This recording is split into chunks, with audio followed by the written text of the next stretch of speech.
Earth, 450 million years ago. It is a thriving water world, filled with strange and amazing creatures. An ocean paradise. But a killer from space is heading this way.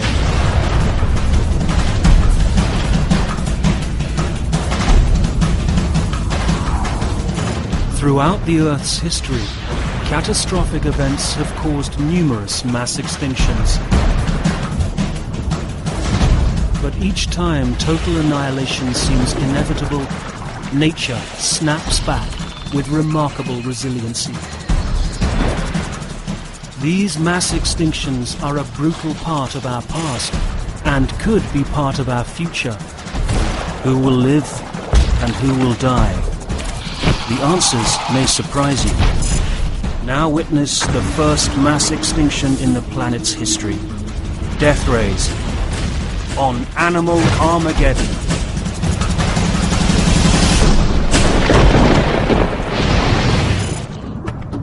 It is not the strongest of the species that survives, nor the most intelligent. It is the one that is the most adaptable to change. Charles Darwin, 1859. Our planet's first great mass extinction begins 500 million years ago. Long before humans, long before even the dinosaurs. A controversial theory suggests this cataclysm could have started 6,000 light-years from Earth. A dying star in the Milky Way implodes and goes supernova. Massive beams of energy shoot from its poles. A gamma-ray burst. These are the largest explosions in the known universe. The 10-second blast contains more energy than 1,000 suns.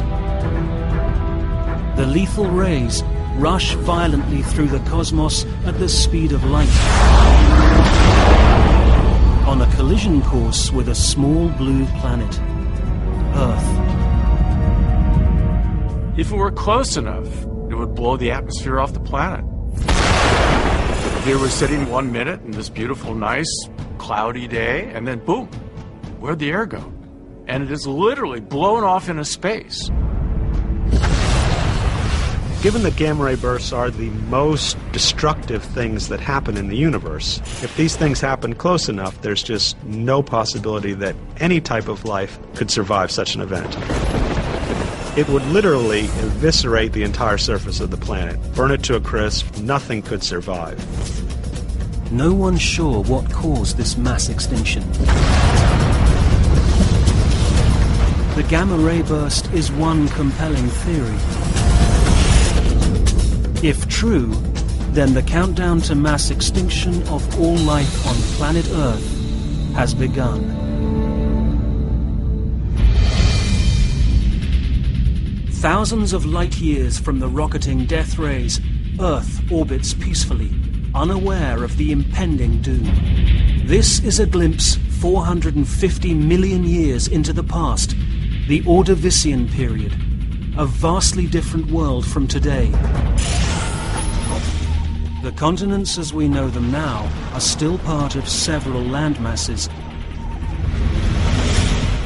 Gondwana encompasses Australia, Africa, Southern Europe, Antarctica and South America.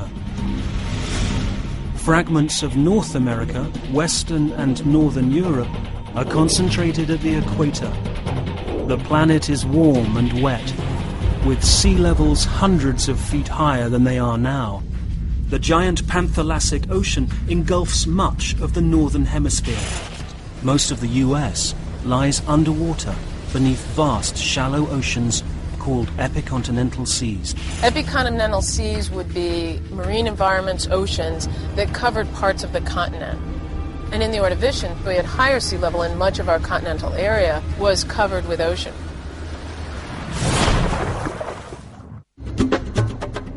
The surface of this world is more like Venus than modern Earth. The oxygen level is so low, any animal would struggle for breath. If you put a human back in the Ordovician, the oxygen concentrations would have been such that probably a simple walk on the beach would have been very strenuous. The land would be extremely barren. It would pretty much look like the land looks today in places like Death Valley. Just no green, no animals. Because of that, also, it would have been extremely quiet. None of the noises that we associate with animals that you would hear in a forest, like birds, even insects, none of that would have been present back in the Ordovician. The surface world may be desolate, but underwater, it's a different story.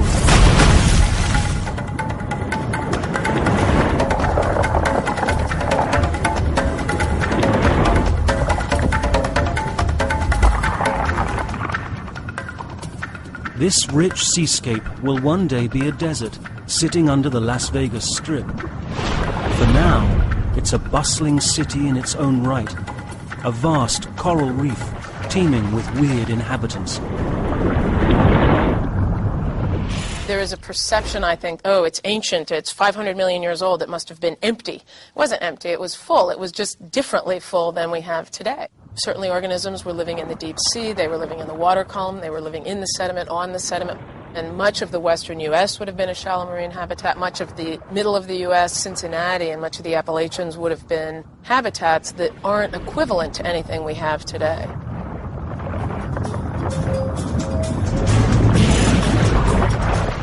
Reefs just like this span the globe.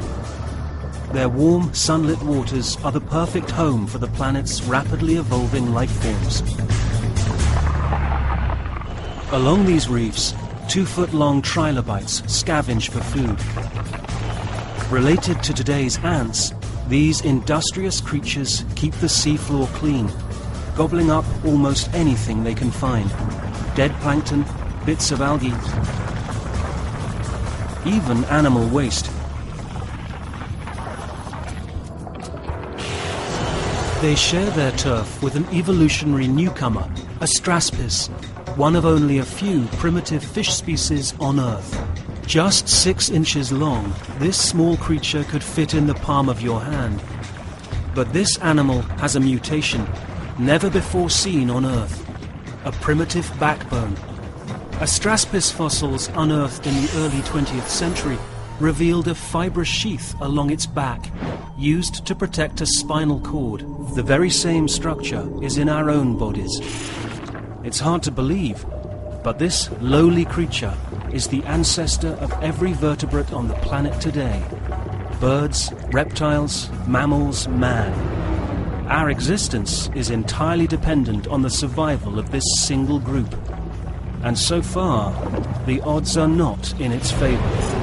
These are creatures which weren't very efficient in many ways. They certainly were not predators. They could eat scum and microbes and algae, and they were prey.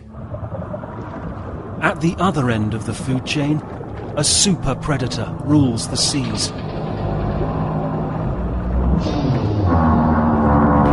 A merciless killer feared by all.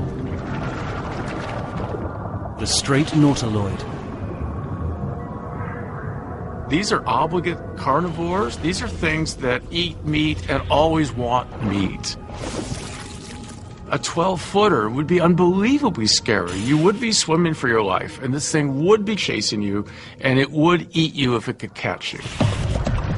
The great white shark of its time, the nautiloid is a perfectly designed killing machine. Up to 20 feet long, with an insatiable hunger. A straight-chambered shell filled with air keeps this 300-pound beast buoyant.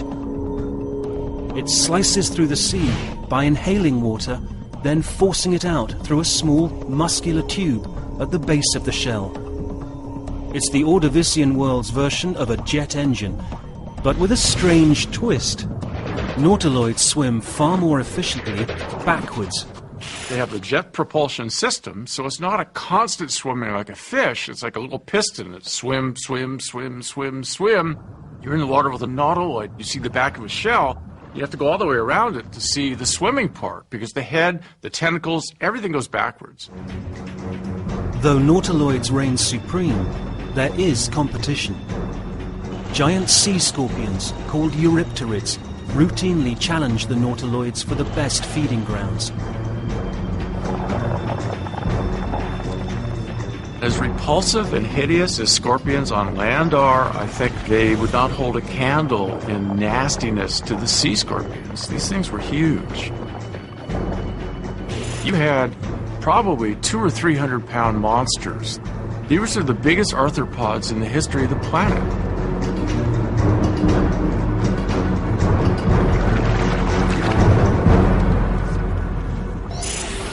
Eurypterids are enormous, 6 feet long, with some as heavy as a prize-fighting boxer. Their legs, called chelicerae, are covered in bristly spines. The last chelicerae are flattened, forming a type of fin used for swimming.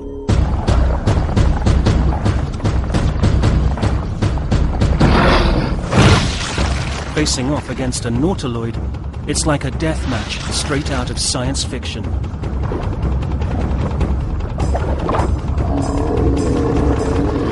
I think you could probably sell tickets to a fight between those two. I'd give anything to see a big eurypterid tangle with a big nautiloid.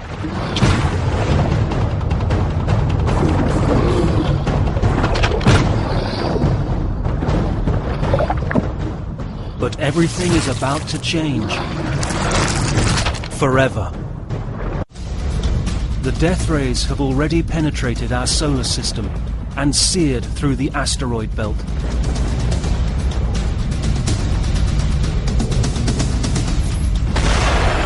A gamma-ray burst hitting Earth is so rare, scientists believe it only happens once every 500 million years.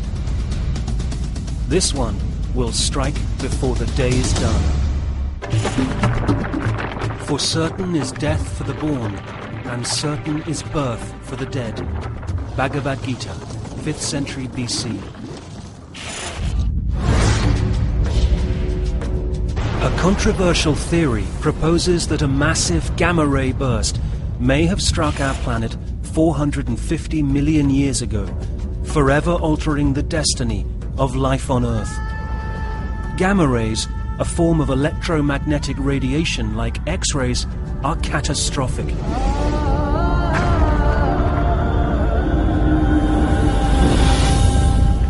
Traveling at the speed of light, it takes just hours for the gamma-ray burst to traverse the entire solar system. For the creatures of Earth, there is no warning before the gamma-ray burst hits.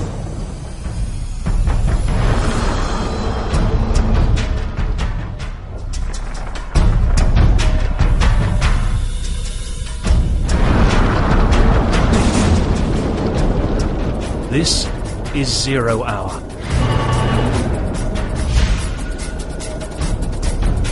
The gamma-ray burst rips into the upper reaches of the atmosphere with astronomical force.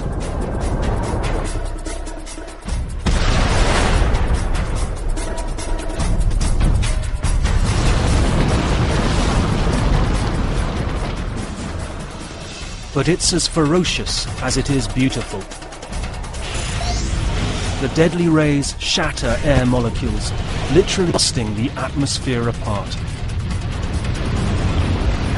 Just consider the nuclear arsenals of the United States and Russia. If you were to set off all of those bombs simultaneously, the amount of energy that would be released is just a tiny drop in the bucket of the amount of energy that would be released during a gamma-ray burst.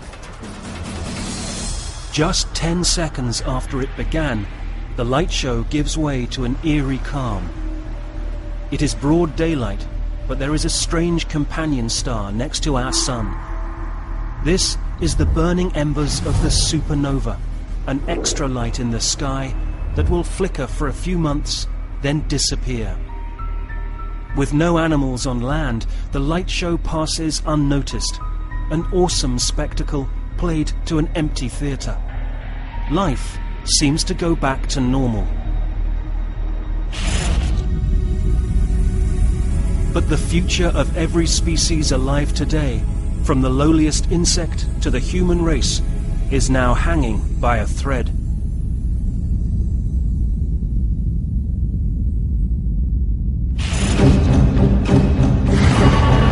is now 24 hours after the gamma-ray burst. Extinction begins at the microscopic level. In the upper reaches of Earth's atmosphere, the gamma rays have destroyed 30% of the protective ozone layer. Now, ultraviolet radiation from the sun is able to pour in. The light is unbearably harsh, 50 times more intense than at the Sahara Desert. Well, let's just say if a gamma ray burst hit the planet, every tanning salon would go out of business, no longer necessary. Anything on land would definitely be fried. Unseen to the naked eye, the planet's plankton, the microscopic animals and plants that float near the ocean's surface, are the first to feel the effects. If you could take a drop of water from the ocean and put it on a slide, look at it under a microscope, you'd see all kinds of tiny things teeming within that slide. And basically, those tiny things are the things that bigger things eat. The life-giving sun burns the majority of these organisms to death. The entire base of the food chain is wiped out. If you disrupt the phytoplankton, the most immediate effect is going to be on those animals that are feeding on the phytoplankton. These tend to be very small animals. Often they're arthropods. Now lack of food joins the harsh sunlight, wreaking havoc on the plankton feeders. The surface water used to be a nursery for many tribalite species, but the lava can't survive the scorching UV rays. It's like an atomic bomb attack. It's the radiation you don't see. You can't see it. You get sick. You don't know why. It's just in the air. With the death of so many of the corals and the animals on top, the whole food chain begins to collapse. And so down through the food chain, it's like dominoes toppling.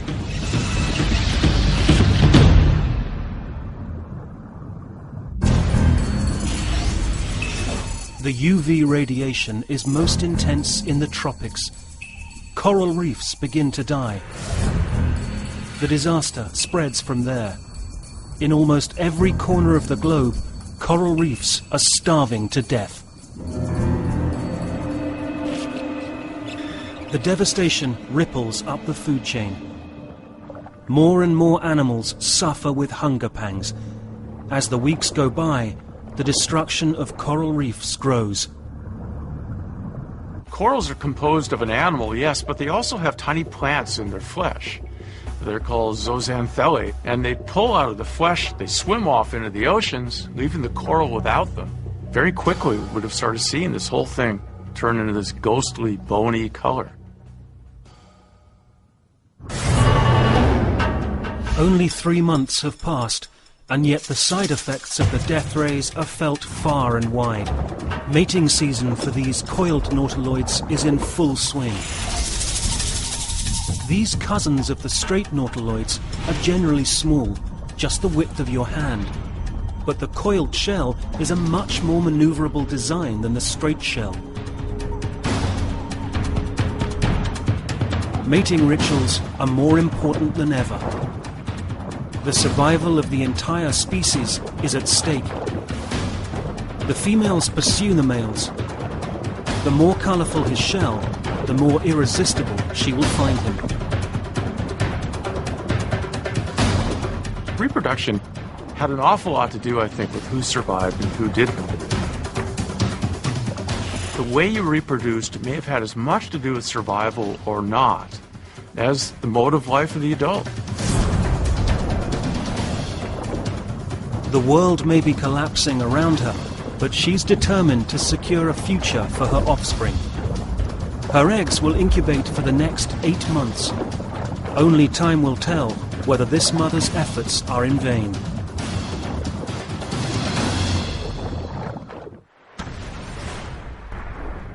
The study of mass extinctions is one of the most controversial fields in paleontology.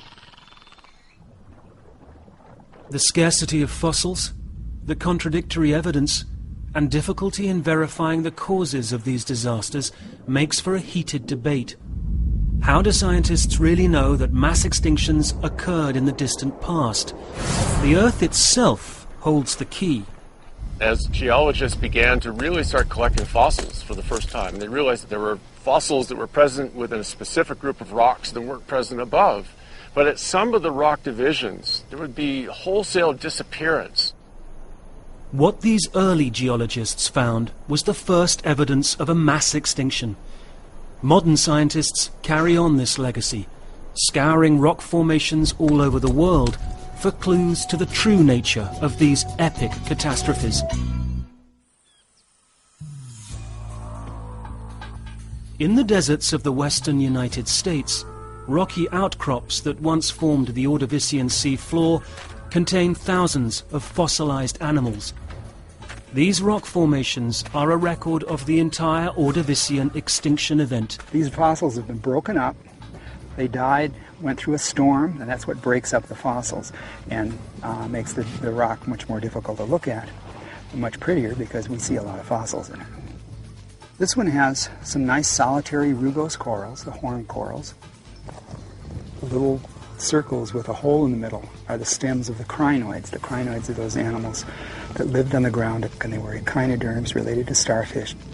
The brachiopods were bivalve shells, not related to mollusks or clams, but their own group of fossils that were one of the most dominant groups in the Ordovician. This is where the mystery of mass extinction is unraveled by modern-day scientists.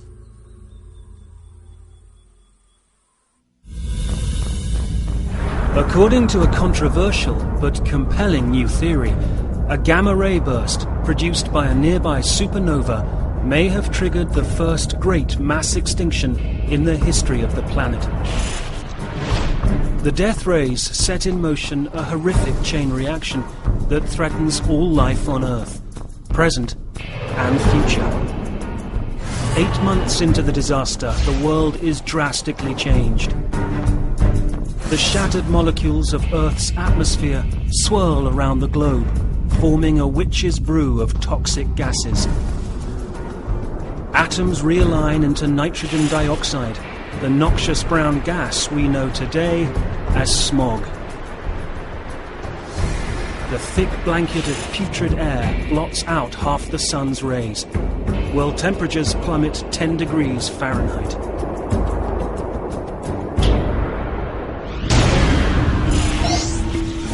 In northern Europe, the drop in water temperature is bad news for the coiled nautiloids. Their eggs, laid months ago, aren't developing normally. The cooler water temperature has slowed down the embryo's growth, an open invitation for hungry bacteria to move in and consume the developing nautiloids. The species is in jeopardy. Organisms are adapted for their local environment. If that environment changes, they're in trouble. If it changes extremely, they'll die. If it changes just a little bit, they'll still live, but they won't reproduce. The few hatchlings that do make it are thrust into a harsh and unforgiving world. They'll spend most of their short lives searching desperately for food. And still, they're doing well compared to other species. It is now 10 years after the gamma-ray burst. In southern Mexico, the change is stark. The temperature of this reef has dropped 20 degrees, accelerating the destruction of the food chain. A once vibrant habitat is now a dingy graveyard. As temperatures cooled, those animals that could move did, but so many of the animals in the Ordovician were not movable. These things grow in place, solitary, the corals, the brachiopods, the sponges. There's no picking up and moving. You're there for the duration, for better or for worse, and as it got worse, that was the end for them. Calcium carbonate makes up the shells of many of the animals that form a reef, and calcium carbonate physiologically is difficult to secrete in cold water. Cooler water meant much more difficult times for these organisms. They couldn't build as much calcium carbonate. The reefs essentially died.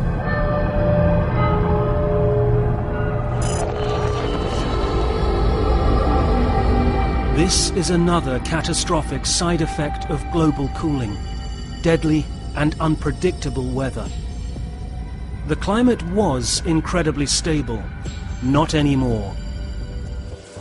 For the first time in millions of years, there are big temperature swings creating strong ocean currents, which in turn drive more violent weather.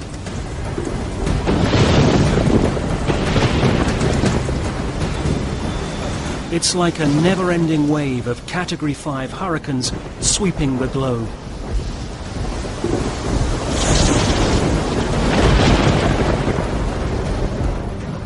Weakened reef animals are smashed against the rocks.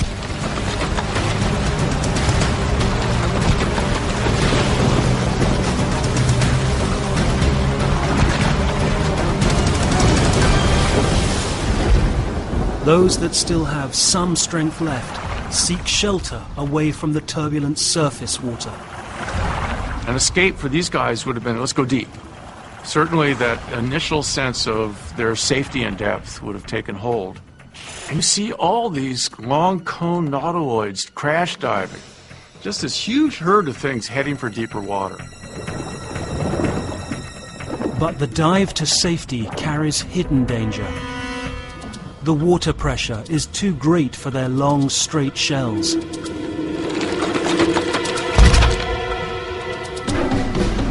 The ultimate irony: the planet's greatest predator is now its victim.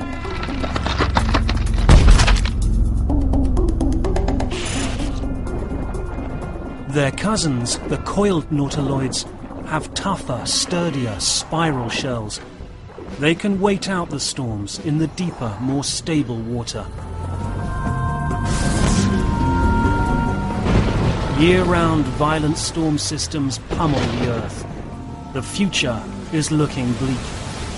The dead wash ashore on coastlines across the world. With no surface animals to scavenge their remains, their bodies pile up by the thousands, like casualties of war. 500 years after the gamma rays strike, a third of the world's animals cease to exist. And for those creatures still struggling to survive, there's little hope. All life on Earth is teetering on the brink of extinction. 450 million years ago, Earth endured its first mass extinction. A controversial theory contends that a lethal gamma-ray burst slammed into Earth, tearing apart our atmosphere and damaging the protective ozone layer. Intense sunlight poured in, destroying the food chain. Starvation set in. Then the double whammy. The air transformed into a thick blanket of smog, blotting out the sun, resulting in plummeting temperatures across the globe.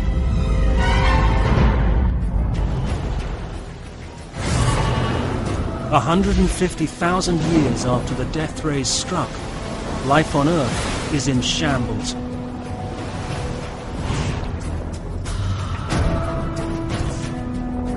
The few surviving species live in constant hunger. Nautiloids were once the invincible rulers of this domain, the killer whales of the Ordovician. Now, weak and sickly, they are desperate scavengers. For them, the world is vastly different. Year by year, the planet is getting colder and colder.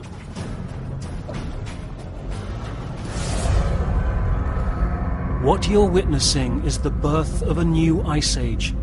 Snow piles up at the South Pole, and over centuries, it compacts into solid sheets of ice, immense, mile-thick glaciers that slowly march north across Gondwana, a supercontinent situated over the South Pole. The growing glaciers suck up vast amounts of ocean water, causing sea levels to drop by up to 200 feet. The water was taken from the oceans and sea level declined. The more ice, the lower the sea level. And eventually it drained the continents of their shallow seaways. And the organisms living in there had no living space. They died. The loss of the shallows wipes out more of Earth's population than the gamma ray burst itself. In a sense, it's the opposite of what we're worried about today, right? So right now we're in a glacial period, and we're worried about the glaciers melting, and you see maps of North America and sort of, well, there goes Florida, there goes Manhattan, there goes, you know, all the lowlands. And so basically this is the reverse. Quite a bit of continent gets exposed when you tie up water into widespread glaciers. In this new ice age, some animals prove remarkably resilient. Our ancient ancestor Astraspis follows the receding ocean water. This early vertebrate endures cold water better than other sea creatures. Even more critical to its survival is its indiscriminating palate, which allows it to eat anything that's available. If you're a picky eater, you were really going to be in trouble. You probably had to eat almost anything to be able to get through one of these crises when food was at a premium. If you're a very narrowly adapted carnivore and your particular prey goes away, you're extinct. Astraspis is adapting, even flourishing through the hardship, and soon an entirely new variety of fish begins to evolve. In these new species, the bones and muscles that form the first gill take on a new function, sorting and moving large food particles down the throat. Every jaw in the vertebrate world, whether it's used for chewing cud, taking down prey, or the simple act of speaking, is the result of this remarkable adaptation. Another animal that's persevering is the Eurypterid.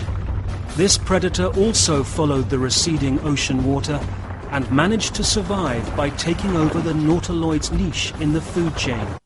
On coastlines across the world, the drop in sea level creates bizarre landscapes. The skeletons of coral reefs are now jutting above the surface. Where straight nautiloids once ruled, now a handful of weary survivors search the wasteland for any scrap of food. So many animals and plants are narrowly adapted, and any sort of cooling, especially for tropical creatures, is a death sentence. Take an enormous glass jar and put it over the island of Hawaii, cool it off for 3 months, and come back and see how many of those plants are alive. As the glaciers forge their way into the subtropics, huge icebergs appear. Beneath the surface, they threaten to destroy everything in their path.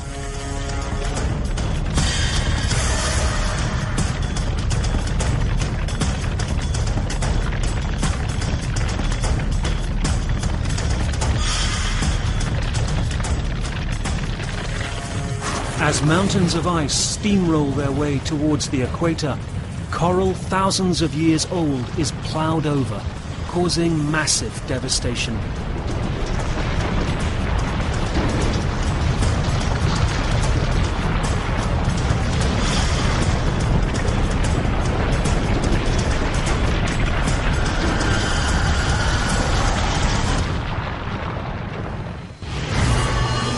A 250,000 years into the extinction, sea levels continue to drop, and thousands of square miles of marine habitat are exposed to the harsh conditions of the surface world. Sun, wind and rain erode the reefs, transforming them into vast, barren deserts. Year by year, life retreats with the receding ocean, condensed into ever smaller habitats. This is forced migration. This is migration maybe to a better place, but maybe not. Water temperatures, ocean currents would have changed. Conditions of a tropical world would have gone temperate and finally to frigid. So all of this would have contributed to extinction. An exploding supernova has brought horrific devastation to planet Earth. But this mass extinction is not over. Must not all things at the last be swallowed up in death? Plato, 4th century BC. It is now 550,000 years after the gamma ray burst. Freezing conditions have annihilated 2/3 of the world's animals. But then, temperatures rebound, the glaciers melt. Species that survived the Ice Age struggle through yet another extreme environmental change. As always, luck factors heavily into who will survive. As we look at the Ordovician extinction, the one thing that really stands out is that the best way to survive is to be very widely distributed. If the same species is present on 5 or 6 different continents, it has a very good likelihood of survival. If it's present only on one continent, it's very unlikely to survive. Straight nautiloids make a surprising comeback, but they're a shadow of their former selves. They used to grow to over 20 feet. Now they're half that. They are far weaker than their ancestors and under constant threat of attack. Unlike the once dominant nautiloid, the Eurypterids have fared well through the extinction. The roles of predator and prey are now reversed.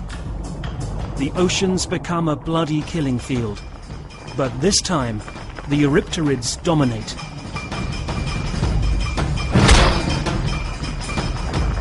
In this changing world, these sea scorpions are exhibiting a curious new behavior. Once they make a kill, they often drag the carcass towards shore.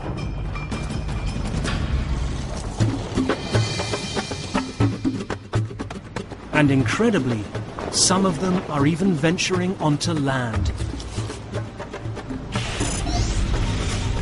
It is possible that the shifting sea levels may have accelerated the evolution of air-breathing book lungs like those in modern insects. Inside the Eurypterid's abdomen are stacks of air pockets resembling a folded book. The scorpion's blood circulates through this tissue, pulling oxygen out of the air. An amazing adaptation born out of the will to survive. The mass extinctions are like dumping fertilizer on a newly weeded garden. You get a lot of stuff back. Some you can expect and some is totally new. Had that mass extinction not have happened, I can guarantee that the types of animals and plants we have on the planet today would be different. But in these same waters, there's another remarkable evolutionary trait emerging. A small pocket of fish, relatives of Astraspis, have developed a unique trait: movable jaws. They are called acanthodians.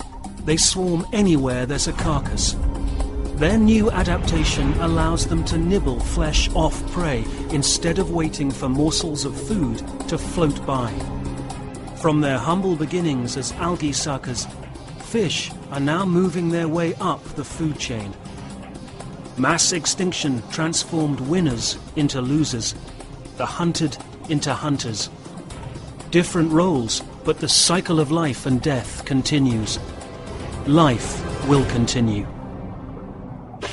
To everything there is a season, a time for every purpose under the sun, a time to be born and a time to die, a time to kill and a time to heal. Ecclesiastes, 3rd century BC.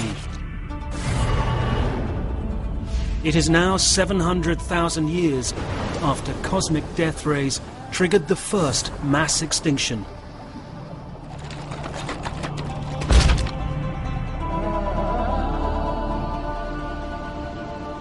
The planet seems to be shaking off the effects of the disaster.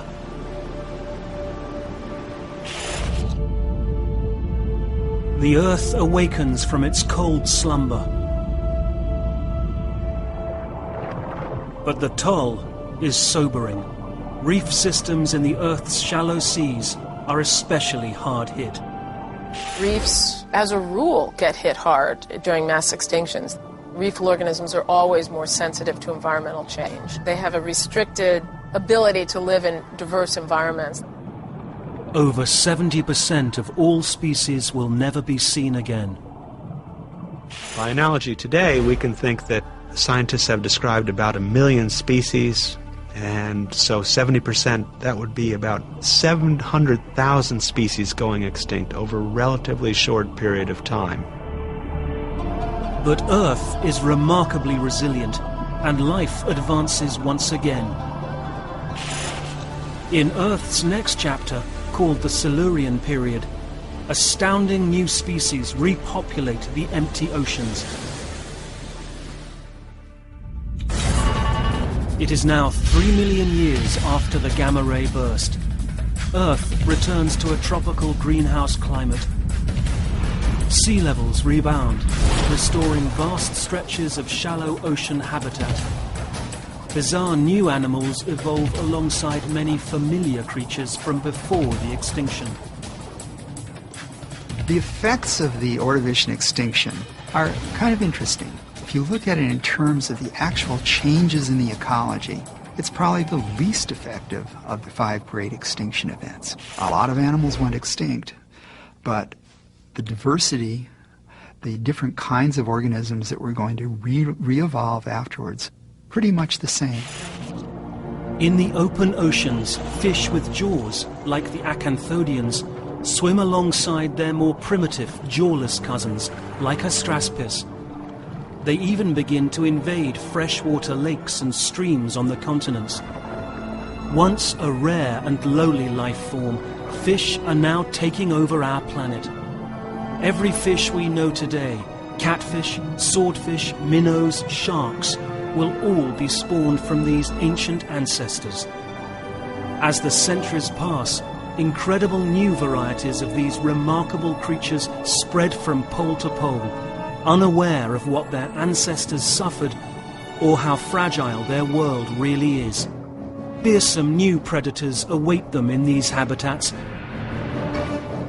including a super eurypterid called Pteregatus. No more large nautiloids to thin their population, sea scorpions have evolved into huge monsters. The crocodile-sized Pteregatus is the most feared predator of the early Silurian. The claws themselves had long needle-like extensions so as to better grab prey or eviscerate prey or stick through the meat of prey. They had big jaws, they were capable probably of fairly rapid swimming, but the scariest aspect is that they were huge. Schools of fish make easy pickings for this beast, which can charge at an explosive 8 feet per second.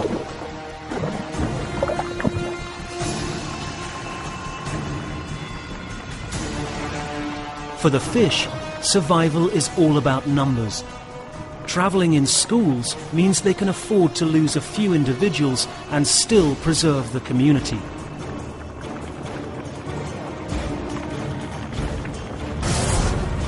Life in the Silurian continues its dramatic spread into new habitats.